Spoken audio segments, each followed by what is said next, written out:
कुडाळमध्ये आज लोकार्पण होतंय, झालेलं आहे. माझ्या अगोदरच्या सगळ्या वक्त्यांनी आपल्याला नमो उद्यान बद्दलची माहिती, आवंकर साहेबांनी त्याच्या मागचा इतिहास आणि कशी हा प्रकल्प 4 महिन्यामध्ये हा आपण पूर्ण केला, त्याबद्दल मी सगळ्या प्रशासनाचे खरं तर अभिनंदन करतो. रामनवमीला, मला असं वाटतं रामनवमी होती, त्या दिवशी आपण या प्रकल्पाचं भूमिपूजन केलं आणि त्यानंतर ते आजपर्यंत 4 महिने झाले आणि 4 महिन्यामध्ये हा प्रकल्प आपण उभा केला. मी सौ बांदेकर शिरवळकर यांचेही मी नगराध्यक्ष जे आहेत त्यांचं मी अभिनंदन करतो की आपण देखील या कामामध्ये मेहनत घेतली आणि आज हा प्रकल्प पूर्ण होतोय, लोकार्पण होतोय आणि अतिशय चांगल्या दर्जाचं काम या प्रकल्पाचं आपण पूर्ण केलं. लोकांच्या सेवेसाठी किंवा लोकांना आवडेल, लोकांचं मनोरंजन होईल असं उद्यान आपण इकडे आज कुडाळ शहरामध्ये दिलं. त्याबद्दल प्रशासनाचे मी मनापासून आभार मानतो. नमो उद्यान याचा निधी मी तुम्हाला भूमिपूजन जेव्हा झालं होतं तेव्हाही आपल्याला सांगितलं की जेव्हा आम्ही पालकमंत्री साहेबांकडे आम्ही हा प्रस्ताव ठेवला की साहेब आम्हाला नमो उद्यान जिल्ह्यामध्ये पहिला नमो उद्यान करण्याची संधी आम्हाला द्या. त्यांच्या मतदारसंघामध्ये पण 3 तालुके आहेत, तिथे पण प्रस्ताव त्यांच्याकडे पेंडिंग होता. पण कुडाळमध्ये जिल्ह्यातलं पहिलं नमो उद्यान उभं करण्यासाठी जर कोणी सहकार्य पहिलं केलं असेल, पहिलं पाऊल जर कोणी टाकलं असेल तर आपल्या जिल्ह्याचे पालकमंत्री सन्माननीय नितेश राणेजी यांनी टाकलं आणि पहिला जो काय टप्पा आपल्याला जो इथे त्यांनी दिला आणि त्याच्यामुळे आज आपल्याला हे भव्य गार्डन इथे दिसतंय. तो झाला पालकमंत्री साहेब टप्पा नंबर 1. आता टप्पा नंबर 2 साठी मी आपल्याला विनंती करणार आहे, ज्याचं पारितोषिक 5 कोटी रुपयाचं आहे. आपण जसं सहज 1 कोटी रुपये दिले, आपण जर हात ठेवला कुडाळवर तर 5 कोटी आमच्याकडून कोणच दुसरा घेऊन जाऊ शकत नाही आणि तो 100% आपण ठेवाल याची खात्री माझ्या मनामध्ये आहे. कारण का जसं सहजतेने तुम्ही पाऊल 1 टाकलं, पाऊल दुसरं टाकायला तुम्ही संकोच करणार नाही आणि आताच तुम्ही ह्या व्यासपीठावरून जाहीर करणार की ते पारितोषिक कुडाळलाच मिळालं पाहिजे.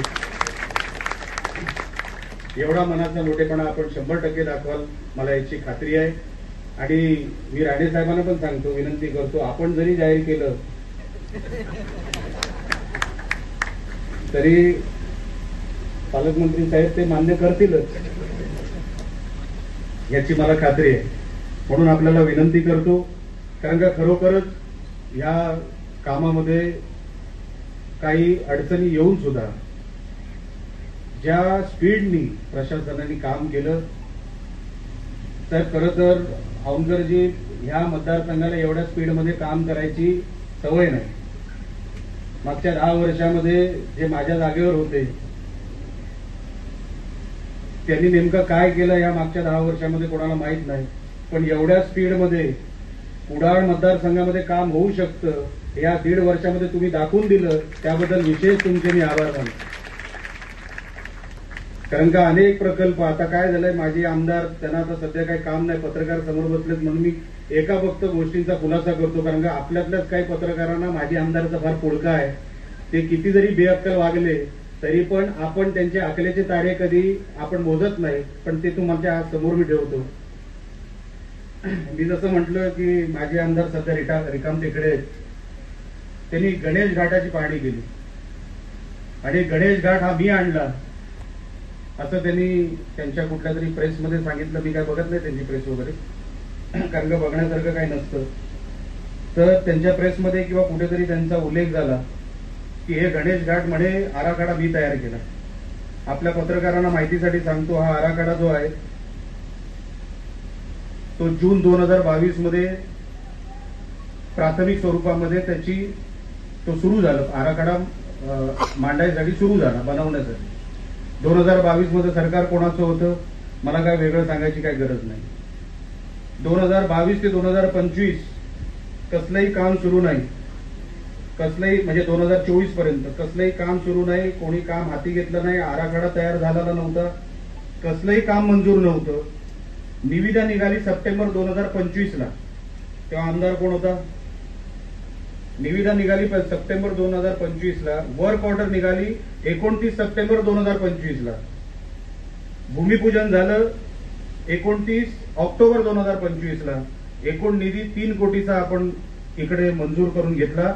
अजून 2 कोटी निधी माझी आमदारांना माहित सुद्धा नाही की अजून 2 कोटी निधी यायचा आहे. ते नुसतं तिकडे गेले आडवे तिडवे सगळे गॉगल गँग घेऊन आणि तिकडे फोटो काढले आणि कुठल्या तरी वंजाळ नदीच्या इकडे निकृष्ट दर्जाचं काम चालू आहे असं काहीतरी तिकडे जाहीर केलं. निकृष्ट दर्जाचं काम करण्यासाठी पहिलं काहीतरी काम करावं लागतं माझे आमदार साहेब. आम्ही निकृष्ट दर्जाचं काम अजिबात तिथे ठेवणार नाही. 1% जरी तिथे कॉन्ट्रॅक्टर चुकला त्याला घरी पाठवण्याचं काम आज निलेश राणे करणे एवढं लक्षात ठेवा. पण नको ती खोटी माहिती देणं. मी पण माझी खासदार होतो तेली साहेब. मी पण माझी खासदार होतो. मी या मतदारसंघामध्ये जेव्हापासून कामाला सुरुवात केली सगळ्यांना माहिती आहे. मला अनेक लोक यायची साहेब सरकार आपलं आहे, काम मंजूर आपण केलेलं आहे, तर नारळ आपण वाढवला पाहिजे. मला अजिबात नाही करणार. जिथे माझा अधिकार नाही तिथे मी जाणार नाही. उगाच नारळ वाढवायला एवढे का नारळ स्वस्त झाले असतील मार्केटमध्ये मला माहित नाही, पण मी तेवढा स्वस्त झालेलो नाही. कुठल्या दुसऱ्या मतदारसंघामध्ये जाऊन मी कोणाच्या तरी हक्काचं मारून हे काम मी आणलं असं सांगणारा मी तसा लहान मनाचा माणूस नाही. एवढ्या कोट्यावधी निधी आपण इथे आणला. आता आपण एक उल्लेख करायचा आपण राहून गेला औंधकर साहेब, तो आपल्या मच्छिंद्र कांबळी सभागृहाचा. मच्छिंद्र कांबळी सभागृहामध्ये 10 कोटी रुपये मंजूर आहेत. उर्वरित जे 5 कोटी रुपये लागणार आहेत ते पण 100% काम पूर्ण होणार, वेळेत पूर्ण होणार. आणि लागणारा निधी एक दर्जेदार हे कसं असतं, सांस्कृतिक भवन कसं असतं, आपली एक संकल्पना आहे, एक स्वप्न आहे की 21व्या शतकातलं जर शहर बनवायचं असेल तर त्याच्यासाठी जो फंड लागणार असेल, पालकमंत्री साहेब आजपर्यंत सहकार्य करतायत, राज्य सरकार आजपर्यंत सहकार्य करतंय, सन्मान्य खासदार साहेब करतायत, केसरकर साहेब वेळोवेळी सहकार्य करतात. कुडाळ मालवण मतदारसंघाला जे मागच्या 10 वर्षामध्ये मिळालं नाही ते आम्ही ह्या 1.5 वर्षात आणून द्यायचा नुसतं प्रयत्न केला नाही, आम्ही त्याची सिस्टम बसवली, आम्ही त्याचा पाया बसवला. आता उद्या कोण जरी आला माझ्या जागेवर तो मी बसवलेल्या पायावरच काम करणार. आता दुसरा पाया मागच्या 10 वर्षामध्ये कोणी बसवला नव्हता, आम्ही तो पाया बसवला. मागच्या 10 वर्षामध्ये पत्रकार ते कधी लिहिणार नाही. पत्रकार आम्हाला प्रश्न विचारणार. ज्यांनी 10 वर्ष काय केलं नाही त्यांना कोणी प्रश्न विचारलं नाही, पण 1.5 वर्षात निलेश राणेला प्रश्न विचारणार की तुम्ही काय केलं. त्यांच्या 10 वर्षाचा हिशोब कधी घेतला नाही, माझ्या 1.5 वर्षाचा हिशोब घेताय. 100% तुम्ही घेतला पाहिजे. हे लोकतंत्र आहे, लोकशाही आहे. तुम्ही माझ्याकडून हिशोब घेतलाच पाहिजे आणि द्यायला मी तयार आहे.